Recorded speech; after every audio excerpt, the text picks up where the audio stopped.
All right, welcome back to Justice. The issue of race and prejudice dominating the campaign headlines this week as the candidates attack each other over the topic. So what kind of impact will race play in the general election and who Americans vote for on November 8th? Let's ask my next guest, joining us from St. Louis, radio host and author of The Big Black Lie, Kevin Jackson. He is also a Fox News contributor. How does Donald Trump win this debate in particular? It seems like a tough one for him to pick up and run with. I don't think it's going to be tough at all for Donald Trump to resonate with black voters. I think the pivot that he made a week or so ago has been, it's got the Democrats on tilt, as we say in the black community. Look, the Democrats have held dominion over blacks for a long time. And despite their new protest stations that everything's rosy in the black community, and they say that Donald Trump's talking down to blacks when he explains what's going on, Donald Trump is saying what millions of Americans witness day in and day out when you look at criminality in the black community, when you look at just the idea that there is such a thing as the black community or black neighborhoods or black schools, you start to get an understanding of it. So the Democrats are very afraid of a businessman who has a track record, and he's going to resonate. So Ben Carson is very eloquent at making the point, you know, when he goes out to communities and he makes the point that the Democrats have taken these votes for granted and that a lot of the handouts come down to really not even good intentions, but almost intentional subjugation, that it's keeping people under control. That's a tough and controversial point to make. And coming from someone like Dr. Ben Carson, who's had a history of overcoming things in his life and is black himself, people tend to listen. It's hard to make that much of a turn hearing it from Donald Trump. I mean, how can he achieve that? Go ahead. I don't agree with that. I think that people recognize what's going on in the black community. They've seen decades of this.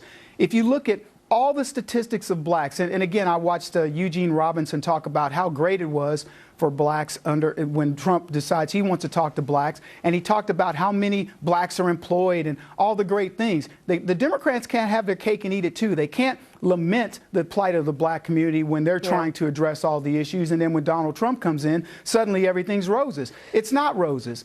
Black unemployment is higher. Black businesses we lose more businesses. We've lost more homes under Obama. We have more people incarcerated, and on and on. All the problems that Donald Trump is highlighting are things that people recognize. So when he makes a big speech and he calls Hillary Clinton a bigot, and if you actually listen to the whole speech, what he was talking about was school choice and the fact that she's against school choice. And he was saying, why do rich kids and white kids get choice? And Hillary Clinton is against inner city black kids from having a choice on schools, which is a fantastic point and a really valid point.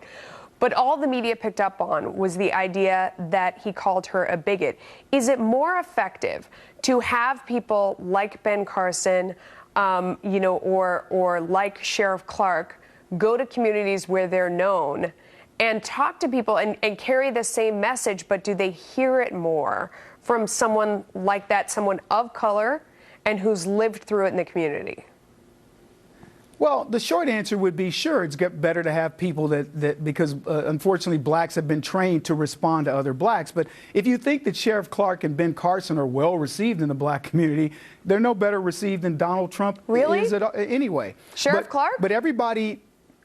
He's not. Look, Sheriff Clark and people like myself, Larry Elder, Star Parker, the handful of black conservatives that you can name, it isn't like these people are trying to get us into the black community. The NAACP, the Congressional Black Caucus, all of these, the circus that is black leadership keeps our voices out of the black community. But what should happen? Everybody in America should be talking about these issues. When you look at everything you just described and all the things that Dr. Carson and myself and Alan West and many others are talking about, they need white folks to say enough is enough. We're not going to play this victimization game because white people are not doing it. The people victimizing blacks are other blacks. The cities are run by blacks. There's hardly a white person and certainly no Republican in sight when you talk about the issues plaguing the so-called black community. So given all that, I mean, there have been people who have said that all of this talk that he's done over the past couple of days isn't about trying to get minority votes because that's going to be such a tough road ahead. How many could he possibly pick up? It's more about soothing the fears among moderates on the right or even independents that he's racist or crazy or too fringe or this whole alt-right thing, that's what these comments are really about. What do you think? I disagree. I disagree that what these comments are about, Trump can't go far enough in describing the bigotry of the left. What he described in school choice. Yeah, okay. Kevin, I'm so sorry to cut you off. You're a fantastic guest. Thank you so much. The best of Judge Jeanine's Street Justice is moments away. Back after this.